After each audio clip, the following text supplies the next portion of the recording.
Getting rid of concealed carry requirements, pardoning a child rapist, and pot drug testing for city employees. It was a week full of opinions on the hotline.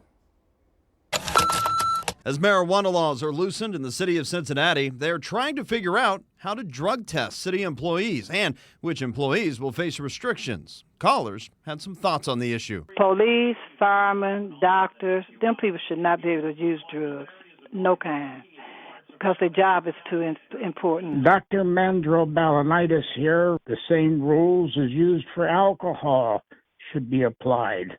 They're no different, but the alcohol can cause the same type of inebriation as pot. And frankly, I wouldn't want any employee of Cincinnati responsible for my safety and well-being to be on any of those during their job time. Well, during his final days in office, former Kentucky Governor Matt Bevin issued hundreds of pardons and commutations. Some are causing some controversy now, including a convicted child rapist from right here in northern Kentucky. What would Bevin do if that was one of his own daughters? It's totally ridiculous, and no one should support this man. They should never support any of his businesses, and he ought to be ashamed of himself. I think that it's absolutely asinine, and it's ridiculous that he let these rapists and all these other criminals out. It's just crazy, but I think it's just some retaliation for the fact that he lost that race.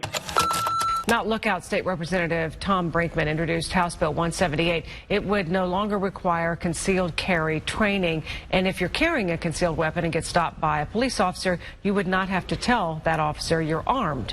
I believe that this is crazy in today's world. First of all, we need to protect our police officers. We need to protect all people.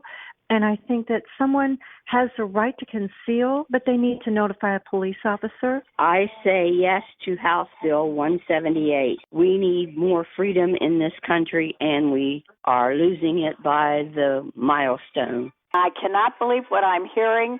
That is the most ridiculous thing I have ever heard. It just goes to show you how Republicans suck up to the NRA. I think the idea of allowing people to conceal weapons without a permit is absolutely absurd and dangerous. Just to put a gun in somebody's hand and say, there, it's legal, I think that's wrong. I've been a gun owner all my life. I've been responsible. I went through all the classes, and I just think there should be some kind of training. Seen on the news about packing, I think they ought to have a license to pack, and I think if they got one and they meet a cop, I think they ought to let them know they got one.